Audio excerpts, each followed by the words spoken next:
feels really good to be back and in some kind of schedule.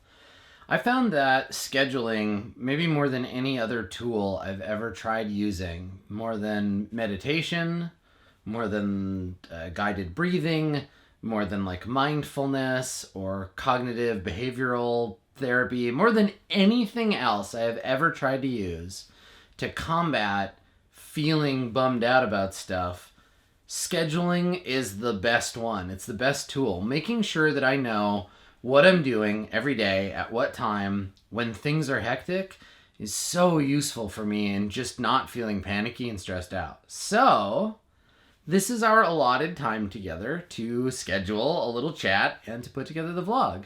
It's after today I've did. This morning, I did an episode of Jay Speller Must Die. It's our first episode in 6 weeks, 7 weeks maybe. And there's been a big hiatus for the show. We did a 3-week Eberron miniseries with the similar cast, minus Carlos, plus William. And we did that Eberron 3-shot, and then we came back to doing this show. And it's so nice. It's nice to pick it up. It's nice to get back in the groove, kind of feel the vibes. 6 or 7 weeks is a long time to be away from any creative endeavor, right?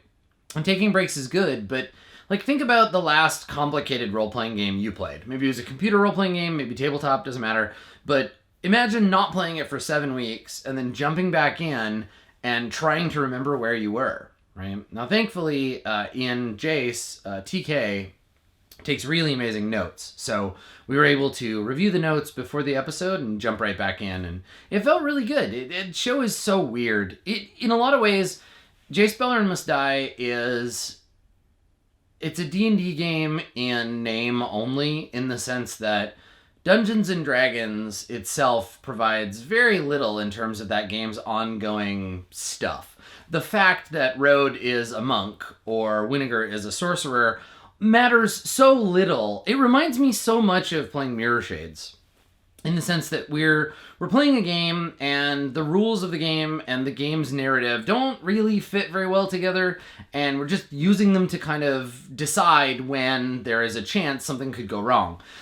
That show is 99% skill checks. We've had maybe 4 or 5 fights in the whole show, and every time we do one, it feels weirdly off tone. So it's a weird show to get into, and I wonder sometimes, and maybe you can throw your 2 bits in on this, but I wonder sometimes if the shows like this are successful in spite of the game, whereas shows like Roll20 Presents Burning Wheel was, I think, successful, at least in large part, because of the game.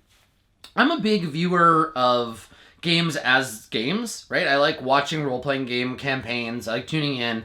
If they're playing a game I'm interested in, getting me to watch a 5th edition Dungeons & Dragons game right now would be nearly impossible. But if somebody's playing something I've never heard of, or they're playing a game that I like that's different than D&D, that'll give me a reason to check out that show. And it's interesting being in the inverse position, where I'm running a game where D&D, or in Mirror Shade's case, Shadowrun, just doesn't matter. It's just sort of vestigial, and we're still having fun. And I know that it's sort of counterproductive and very game design nerd of me to be like, well, but maybe we're having the wrong kind of fun. Or I bet you we could have more fun if we're playing this with Fate. In fact, I know that it would fit the game better. But in the end, I guess, the thing that really matters is the people that watch it and their enjoyment and our enjoyment as players. And I guess if people are digging it, then it is what it is, right? I was going to mention, it's interesting because Jace is the only show I can think of where I think the numbers for the podcast version, audio-only version of the game, are higher than viewership on YouTube and live viewership, which is odd. But I get it, right? A show like Court of Swords, if you purely listen to that show, now we try really hard, but if you're just listening to Court of Swords, or if you're just listening to Descent into Avernus, I can't imagine what that experience is like. We try to make it easier, right, by saying the names of the rolls, being like, I rolled a 5, I rolled a 6, right? Talking about the numbers and trying to explain things. But when we get into a pitched battle, if you listen to those shows in audio only, you have a very powerful imagination, above and beyond what I think I could manage in your position.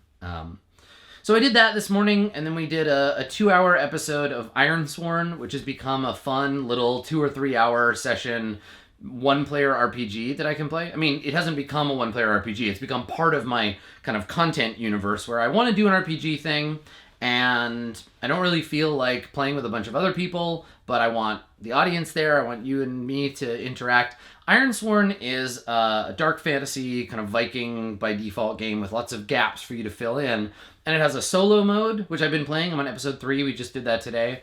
It has a co-op mode, which I'd love to play. I'd love to invite Blue Jay or Elf or Dave or Lauren or Max or like anybody that I play RPGs with. I'd love to invite them to come on and do like a 4-hour episode, just me and them in co-op mode.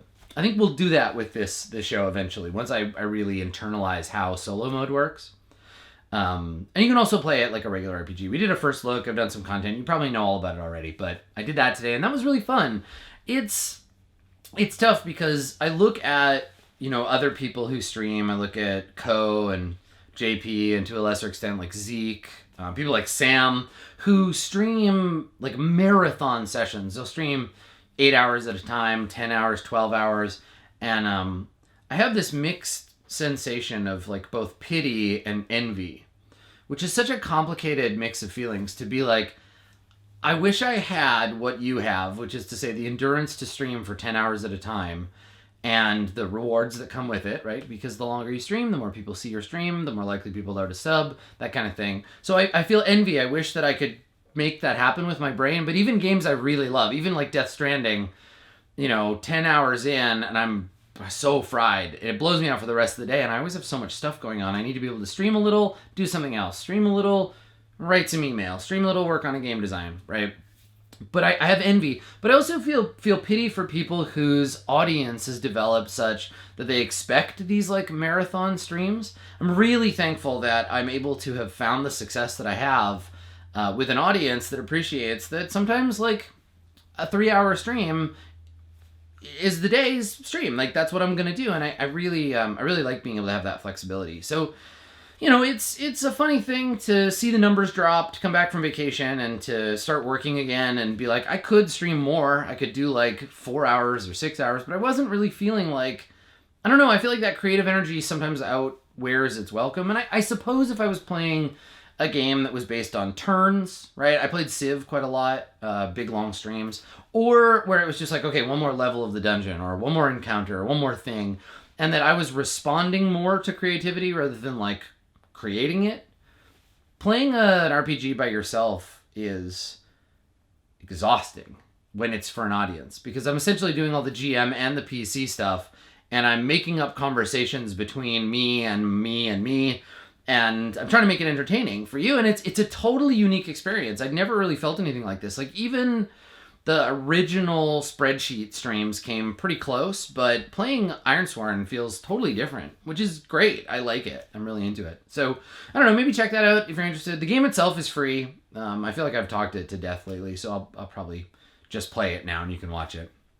And so for the rest of my day today, I've got secret redacted writing project. I'm going to go to the cafe and work on that for a couple of hours. I got to go to the post office.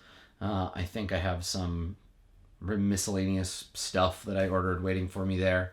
And I have to do VODs and edit up, and then I have to clean my house. Well, I don't have to clean my house, but Blue Jay is going to come visit tomorrow, and for a couple of days after that, we're going to do some photo shoots. She's kind of just adding, we have a few shoots that we did in Hawaii. We're adding one more, and she's getting up some content for the beginning of next year. And I rented a studio space, and my friend Tyson's going to be here. We're going to be shooting people's portraits and stuff. It's going to be like a pretty fun like photo day. So I'm going to be vlogging some of that. I'll bring my camera, set it up to record some of the background of that stuff. But yeah, it's basically like a daily rental. Like we rented a building or an office, but it's filled with like plants and cool furniture and stuff. I'll show you it in a couple of days. But we're doing that on the 20th. So the vlog on the 21st will likely have footage from that, do a little bit of shooting and do that thing. Yeah, and I'm going to just try to like take it easy for a couple of days. I feel weird.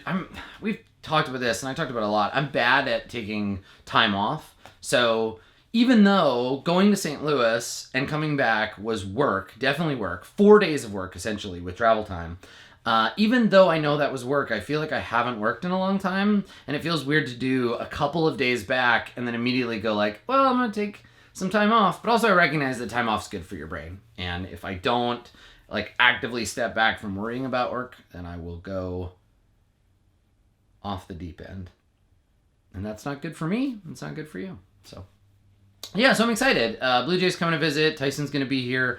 On photo day, I get to see a bunch of other friends, and I'm not a big, like, party person. In fact, I would say that parties, that number of people, right, like an average house party, so between, like, 30 and, like, I don't know, 100 people, that is too many people.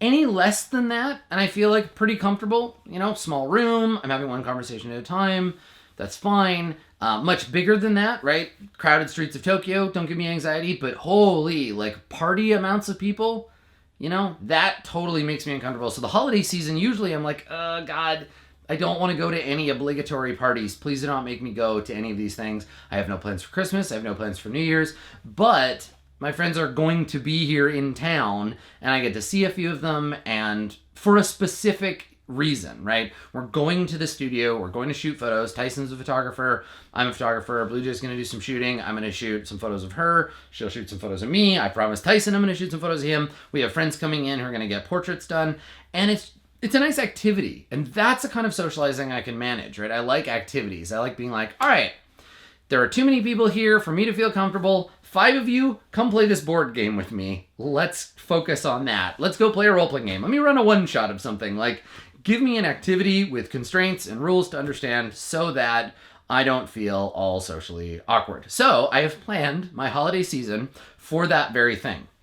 I've got some good friends coming. I've got a day I'm going to get to see them. Blue Jay and I are going to go see Star Wars, which, no spoilers, it is almost launch day for the new Star Wars, but the press has started to get their hands on it, and the reviews do not look good. That is scary. I think it's easy to forget that something that big with that much money behind it might not be good, but like, the pressure's on, right? Because it's the end of the Skywalker saga, and we have like the shitty prequels, and we have the good middle movies, and we have the highly polarized modern movies, and this is it. This is the end of the non-ad? How do you say a selection of 9 things? It's the end of the triple triad, but not that one.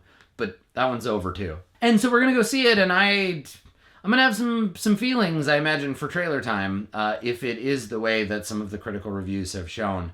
I think it's hard though. You know, you make 9 movies, and you either start to feel episodic, or you have to kind of let go and do something different. And I think like, Rian Johnson tried to do that with The Last Jedi, and I think The Last Jedi is great. I thought it was a great movie. I love old Luke. I love all that stuff. But I think that the studio saw that, and they saw the way that a lot of people reacted to it, and they were just like, whoop, okay, let's just remake Return of the Jedi. So I don't know. That's coming out in a couple of days. We'll see how it goes. I will not spoil it. I'll try to keep it off the internet. But there may be a spoiler vlog after Star Wars where I talk about it. Blue Jay and I we've also talked about doing like a little mini interview. So Blue Jay wanted to ask me about what I thought of a game, and I was like, well, why don't you save it and you can interview me for my vlog. So I think we're going to do that either tomorrow or Saturday. So that'll be fun too. And this is pretty much like, it's kind of what my life looks like, honestly. Like, lots of traveling for work. And it's funny because it's so normal to me. And people always ask like, well, what is like an average day for you? Or what is it like being a broadcaster or doing your job or being a GM or whatever? And this is it, right? Like, it's a mix of work for my own channel and a mix of work for other people's, right? Today I was on D&D's channel and I was on my own, a little bit of both. And it's writing jobs, right? It's doing game design. So I'm working on that. I've usually got 1 or 2 designs going at once. It's travel, right? I do a lot of travel, whether it's driving to Seattle or whether it's going on little trips occasionally. I've traveled already so much this month, right? You've gotten to see that. I've been to Seattle once, and I've been to Hawaii, and I went to St. Louis. And like, this is kind of like a slightly larger than normal, but not exceedingly larger than normal amount of travel for me.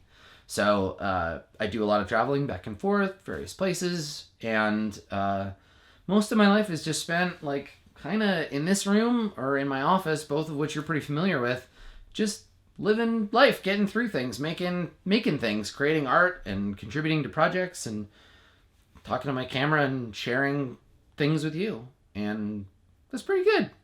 It's nice to be back.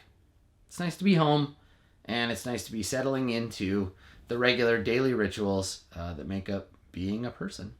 So I'm going to go and continue my daily rituals. I got a little writing to do, a little bit of VOD editing, and Blue Jay's here in the morning tomorrow, so the next time you see me will be that day, and I will likely have somebody else around to be in my videos. So that's exciting. Blue Jay and I suppose, we'll see you then. Bye for now, everybody.